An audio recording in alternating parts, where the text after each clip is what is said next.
आज की वीडियो में हम लोग बात करने वाले हैं रिकॉनेसेंस, फुटप्रिंटिंग, फिंगरप्रिंटिंग, इन्यूमरेशन के बीच में क्या डिफरेंस है। आज की एक कंप्लीट वीडियो देखने के बाद आपको इसमें कभी भी डाउट नहीं होगा कि रिकॉनेसेंस क्या होता है, फुटप्रिंटिंग क्या होता है, फिंगरप्रिंटिंग क्या होता है या इन्यूमरेशन का मतलब क्या होता है। तो चलिए एक एक करके इनके बारे में बात करते हैं और समझते हैं कि ये होते क्या हैं। तो सबसे पहले समझते हैं रिकॉनेसेंस क्या होता है। अब देखिए, ये जो आप देख रहे हैं यहाँ पर, ये मेरा अटैकर है और ये जो आप येलो कलर में इस साइड देख रहे हैं, ये समझ लीजिए एक ऑर्गेनाइजेशन है। अब इस अटैकर को कोई भी चीज़ परफॉर्म करने के लिए कुछ भी एक्स वाई जेड इसको करना है यहाँ पर, तो उसके लिए सबसे पहले इसको क्या करना पड़ेगा, इस ऑर्गेनाइजेशन की ज़्यादा से ज़्यादा इन्फॉर्मेशन निकालनी पड़ेगी। अब वो डिटेल्स क्या हो सकती है एक ऑर्गेनाइजेशन की, नेटवर्क रेंज, कौन कौन से आईपी एड्रेस हैं जो इस ऑर्गेनाइजेशन ने परचेज कर रखे हैं, कौन कौन से ओपन पोर्ट्स हैं उन आईपी एड्रेसेस पे, वो कॉन्फ़िगरेशन क्या यूज़ कर रहे हैं, कौन कौन सी सर्विसेज हैं जो इस ऑर्गेनाइजेशन में चल रही हैं, और ऑथेंटिकेशन मैकेनिज्म कौन सा यूज़ कर रही है ये ऑर्गेनाइजेशन, और अगर काफ़ी लकी हुआ ये तो यूज़र नेम और पासवर्ड क्या है। तो आप समझ रहे हैं, ऐसी बहुत सारी डिटेल्स है जो हमें कुछ भी करने से पहले चाहिए ही चाहिए होगी। जैसा कि आप यहाँ पे देख सकते हैं, ये मेरे एथिकल हैकिंग के फेजेस हैं। सबसे पहला हो जाता है इसमें रिकॉनेसेंस, उसके बाद स्कैनिंग, फिर गेनिंग एक्सेस, मेंटेनिंग एक्सेस, और फिर लास्ट में आ जाता है आपका क्लियरिंग ट्रैक्स। इसका मतलब क्या है कि सबसे पहले आपको रिकॉनेसेंस परफॉर्म करते हैं आप किसी कंपनी के अगेंस्ट, फिर आप उसको स्कैन करते हैं, फिर गेन करते हैं एक्सेस, फिर एक्सेस को मेंटेन करना और अपने फिर पाथ्स को क्लियर करना। ये एक प्रोसेस होता है जो एक अटैकर फॉलो करता है नॉर्मली। तो आप इसको किए बिना यहाँ नहीं पहुँच सकते और इसको किए बिना आप यहाँ नहीं पहुँच सकते। तो आपको पूरी हायरार्की जो होती है वो फॉलो करनी होती है।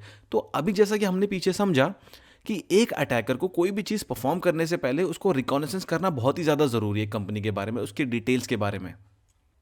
जैसा कि हमने देखा था कि सबसे पहले अटैकर क्या करता है, एक ऑर्गेनाइजेशन के बारे में इंफॉर्मेशन निकालता है, फिर उसमें देखेगा वो कौन कौन से इंप्लॉयज़ हैं जो काम कर रहे हैं, कौन कौन सा है जो एग्जीक्यूटिव लेवल पे काम कर रहा है, फिर वो कौन कौन से सिस्टम यूज़ कर रहे हैं, उन सिस्टम पे क्या क्या सर्विसेज चल रही हैं, और उन सर्विसेज में कौन कौन सी वल्नरेबिलिटीज़ हैं। तो आप यहाँ पे देख सकते हैं, ये एक प्रोसेस है ना कि सबसे पहले हमने इसको निकाला, फिर ये निकाला, फिर ये निकाला, फिर ये, फिर ये, फिर हम जंप नहीं कर सकते ना यहाँ पे। तो ये जो प्रोसेस होता है ना, इसी को रिकॉनेसेंस बोलते हैं यहाँ पे। हम सिंपली इसको ऐसे बोल सकते हैं, रिकॉनेसेंस जो है एक हमारा प्रोसेस है जिसमें हम ये भी करेंगे, ये भी करेंगे, ये भी करेंगे, ये भी करेंगे, ये भी करेंगे, और ये सारी चीज़ें जो करेंगे हम डिफरेंट डिफरेंट टेक्निक्स को यूज़ करके करेंगे। अब देखिए, अब पिक्चर आपकी थोड़ी थोड़ी क्लियर होने लगेगी। तो अब जो हमारा रिकॉनेसेंस होता है ना, वो हमारा मेन पार्ट होता है। अब इस पार्ट को कंप्लीट करने के लिए ना आपको फुटप्रिंटिंग परफॉर्म करनी पड़ती है, फिंगरप्रिंटिंग परफॉर्म करनी पड़ती है, इन्यूमरेशन परफॉर्म करना पड़ता है। तो अभी हमने पीछे का समझा था, जो हमारा रिकॉनेसेंस होता है वो प्रोसेस प्लस टेक्निक्स का कॉम्बिनेशन होता है, कि इसमें हम कुछ प्रोसेस कंप्लीट करना चाहते हैं, कुछ चीज़ें अटेम्प्ट करना चाहते हैं कुछ टेक्निक्स को यूज़ करके, और वो प्रोसेस क्या होता है, वो फर्दर डिवाइड हो जाता है यहाँ पर फुटप्रिंटिंग में, फिंगरप्रिंटिंग में और इन्यूमरेशन में। तो जब हम इन तीनों चीज़ों को कर लेते हैं ना, तो उसको हम कलेक्टिवली रिकॉनेसेंस बोलते हैं। आइए अब इन चीज़ों के बारे में एक एक करके बात करते हैं। आइए बात करते हैं फुटप्रिंटिंग के बारे में। अब इसके अंदर क्या होता है, जो भी इंफॉर्मेशन रिलेटेड होती है हमारी कंप्यूटर सिस्टम या फिर नेटवर्क से ना, जो इस पे मेजरली फोकस करती है, वो सारा का सारा पार्ट हमारा फुटप्रिंटिंग में आता है। और वो डेटा कैसा हो सकता है हमारा, जैसे कि आईपी एड्रेस हो गया, डोमेन नेम हो गया, ईमेल्स हो गए, सिक्योरिटी कॉन्फ़िगरेशन हो गया, ऑथेंटिकेशन मैकेनिज्म क्या यूज़ हो रहा है वहाँ पे। तो ये सारी की सारी चीज़ें आप देख रहे हैं किससे रिलेटेड है, कंप्यूटर सिस्टम से रिलेटेड है या फिर हमारी नेटवर्क से रिलेटेड है। तो आप जब भी इन चीज़ों को करते हैं ना, इन पे फोकस करते हैं, तब हम बोलते हैं कि आप क्या कर रहे हैं, फुटप्रिंटिंग परफॉर्म कर रहे हैं। जो फुटप्रिंटिंग होती है ना हमारी, वो डिफरेंट टाइप्स की भी हो सकती है। फॉर एग्जांपल नेटवर्क फुटप्रिंटिंग हो गई हमारी, या वेबसाइट फुटप्रिंटिंग हो गई, या हमारी ईमेल फुटप्रिंटिंग हो गई। तो इसमें क्या होगा, प्राइमरली हम उसी पे फोकस करेंगे। वेबसाइट में हम वेबसाइट पे फोकस करेंगे, नेटवर्क फुटप्रिंटिंग में हम नेटवर्क पे ही फोकस करेंगे। बट इन जनरल जब भी आप फुटप्रिंटिंग के बारे में बात करते हैं ना, तो हम इन चीज़ों की ही बात करते हैं। बट अगर आप स्पेसिफिक उसको टर्म दे देते हैं, तो फिर हम उसी टेक्नोलॉजी या उसी सर्विस पे हम प्राइमरली बात करते हैं। आइए बात करते हैं फिंगरप्रिंटिंग की।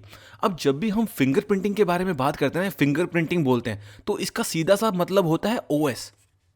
ओएस मतलब ऑपरेटिंग सिस्टम, वहां पे कौन सा यूज हो रहा है। सिंपल, जब भी आप फिंगरप्रिंटिंग कोई बोल रहा है तो इसका मतलब आप समझ जाइए वो ओएस की वहां पे बात कर रहा है। अब इसके अंदर क्या क्या डेटा हो सकता है हमारा, टीओएस हो सकता है, मतलब type of service, TTL time to live हो गया, हमारा विंडो साइज हो गया, या हमारा डीएफ डेटा फ्रेगमेंट हो गया। तो इन चीज़ों को देख के हम क्या बता सकते हैं कि वहां पे कौन सा ऑपरेटिंग सिस्टम यूज हो रहा है। तो जब भी आप ये सारी चीज़ें करते हैं ना कोशिश, तो इसका मतलब होता है कि आप फिंगरप्रिंटिंग कर रहे हैं वहां पर, किसकी, ओएस की। अगर आपने मेरी प्रीवियस वीडियोस देखी हैं तो आपको पता चल रहा होगा कि यहाँ पे मैं जिन टर्म्स की बात कर रहा हूँ, ये टर्म्स कौन सी होती है, कहाँ पे मिलती हैं। बेसिकली जब सिस्टम ए से हमारा सिस्टम बी पे जो डेटा जाता है ना, जो पैकेट्स जाते हैं, जब आप इन पैकेट्स को कैप्चर करते हैं या पैकेट्स आपको मिलते हैं, तो वहाँ पर क्या होता है, ये डेटा फील्ड्स अवेलेबल होती है। और इन डेटा फील्ड्स पे जब आप एनालिसिस परफॉर्म करते हैं ना, तब आप इसको डिटेक्ट करके बता सकते हैं कि वहाँ पे कौन सा ओएस यूज़ हो रहा है। तो ये फील्ड्स जो हैं आपको इन पैकेट्स में मिलती हैं जो ट्रांसफ़र हो रही होती हैं। आइए बात करते हैं इन्यूमरेशन के बारे में। अब फॉर एग्जांपल मान लीजिए ये जो सिस्टम मेरा ए है ये अटैकर का है, और ये जो सिस्टम बी है मेरा, ये नॉर्मल एक यूज़र का सिस्टम है। अब सिस्टम ए ने क्या करा, अटैकर ने बेसिकली उसको कॉम्प्रोमाइज़ कर दिया है। अब कॉम्प्रोमाइज़ करने का मतलब क्या है कि इस सिस्टम के पास अब इसका एक्सेस आ चुका है। रिवर्स शेल आप बोल सकते हैं यहाँ पर। अब शेल मिलने के बाद हमारा जो ए है अटैकर, वो क्या क्या कर सकता है, वहाँ पे ये ढूंढ सकता है कौन कौन से यूज़र्स हैं, कर्नल का वर्जन कौन सा है, कौन कौन सी फाइल्स हैं जिनके अंदर वीक परमिशंस हैं, और बैकग्राउंड में कौन कौन सी प्रोसेसेस हैं जो रन कर रही हैं, और जो सर्विसेज पीछे रन हो रही है उनका वर्जन नंबर क्या है। तो ये सारी की सारी चीज़ें हम परफॉर्म कर सकते हैं ना।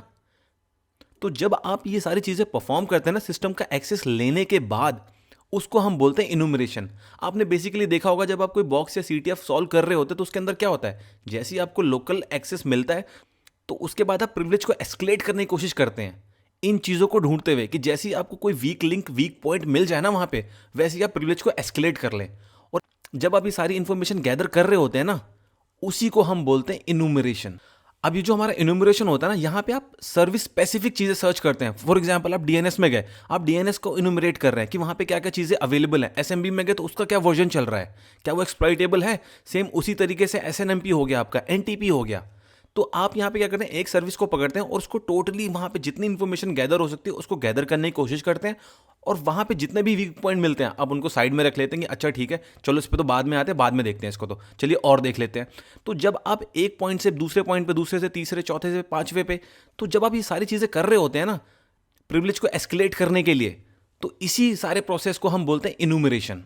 तो सिंपली हम इसको ऐसा बोल सकते हैं, जो भी डेटा आपका फुटप्रिंटिंग परफॉर्म करके आता है, प्लस जो भी डेटा आपका फिंगरप्रिंटिंग परफॉर्म करके आता है, प्लस जो भी डेटा आपका इन्यूमरेशन परफॉर्म करके आता है, पूरे प्रोसेस को जब आप कंप्लीट कर देंगे ना, तब आपका रिकॉनेसेंस वाला जो फेज होता है ना, वो कंप्लीट हो जाता है आपका। क्योंकि आपके पास अब क्या है, टोटल ओवरऑल डेटा आ चुका है पूरे सिस्टम का, पूरे ऑर्गेनाइजेशन का, सब कुछ आपने कंप्लीट कर दिया है। तो जब आप ये सारी चीज़ें कर लेते हैं ना, तब आपका रिकॉनेसेंस जो होता है वो कंप्लीट हो जाता है। और ये रिकॉनेसेंस ही जो होता है ये मेजर पार्ट होता है। और ये जो आप देख रहे हैं फुटप्रिंटिंग, फिंगरप्रिंटिंग और इन्यूमरेशन, ये सब पार्ट हैं इसके। आई होप आपको अभी तक सारी की सारी चीज़ें क्लियर हो गई हों। अगर आपको अभी भी किसी चीज़ का डाउट है तो आप प्लीज़ वीडियो को रिवाइंड करके देखिए, आपको डेफिनेटली चीज़ें समझ में आएंगी। तो अब एक और इम्पॉर्टेंट चीज़ को समझ लेते हैं कि जो हमारा रिकॉनेसेंस होता है ना, वो दो तरीके का होता है। एक होता है हमारा एक्टिव और एक होता है पैसिव। अब एक्टिव का मतलब क्या होता है कि आपका जो टारगेट होता है ना, आप चीज़ें तो गैदर करते हो बट डायरेक्टली टच में आके करते हो। फॉर एग्जाम्पल आप सोशल इंजीनियरिंग परफॉर्म करते हो, जिसके अंदर क्या करते हो, आपका जो टारगेट आप उसको कॉल करते हो, आप बोलते हो मैं ए क्लाउड से बोल रहा हूँ और हमारी कंपनी बहुत अच्छी सर्विसेज दे रही है। आपका जो भी अभी करंट क्लाउड प्रोवाइडर है ना, आप उसको छोड़ के हमारे पास आ जाओ, हम बहुत अच्छी सर्विस देंगे आपको। अब बातों ही बातों में आपको क्या पता चलता है कि जो आपका टारगेट है ना, वो आपको बोल देता है कि अच्छा मेरी सर्विसेज तो AWS में है या मेरी तो गूगल क्लाउड पे है।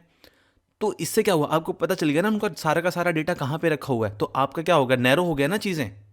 बट वहीं पे अगर आप पैसिव के तरीके पे जाएंगे तो लेट्स सपोज आपने हुईस का हिस्टोरिकल डेटा देख लिया, या फिर डिटेक्टर टूल चला दिया और वहां से आपको पता चल गया कि अच्छा इनकी होस्टिंग जो वेबसाइट है वो AWS है। यहाँ पे आप चीज़ देख रहे हैं क्या कर रहे हैं, यहाँ पे आप बिना उसके टच में आके चीज़ें कर रहे हैं और यहाँ पे आप डायरेक्टली टच में आके कर रहे हैं। तो यहाँ पे क्या होता है, आपका जो रिस्क फैक्टर होता है ना वो बहुत ज़्यादा होता है, और यहाँ पे जो होता है वो बहुत कम होता है। यहाँ पे लेट्स सपोज कुछ कल को हो जाता है तो उसको पता चल जाएगा ना कि हाँ किसी ने मुझे कॉल किया था, कोई मुझसे ऐसे ऐसे पूछा था या मुझे कोई बता रहा था। बट यहाँ तो कुछ भी नहीं होगा, क्योंकि आप तो यहाँ पे जो इंटरनेट पे पब्लिकली अवेलेबल डेटा है आप उसको यूटिलाइज कर रहे हो।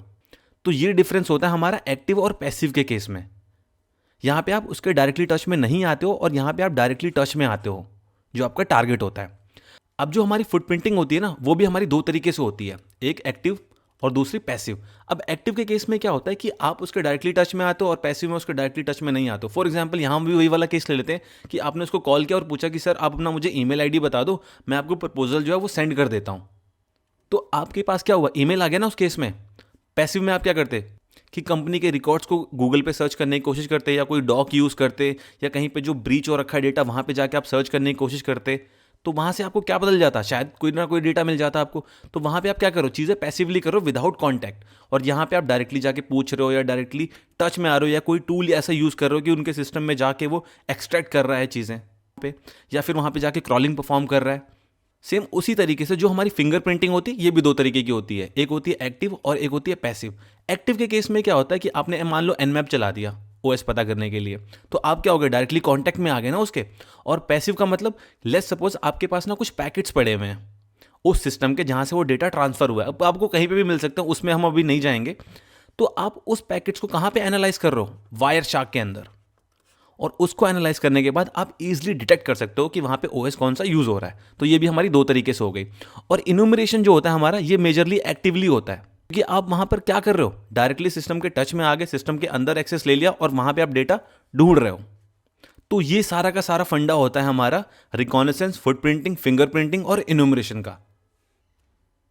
अगर वीडियो अच्छी लगी तो वीडियो को लाइक करिए, दोस्तों के साथ शेयर करिए, और ऐसी और वीडियोस देखने के लिए चैनल को सब्सक्राइब कर लीजिए। और कोई डाउट है या कुछ पूछना है तो आप कमेंट बॉक्स में कमेंट करके जरूर बता सकते हैं मुझे।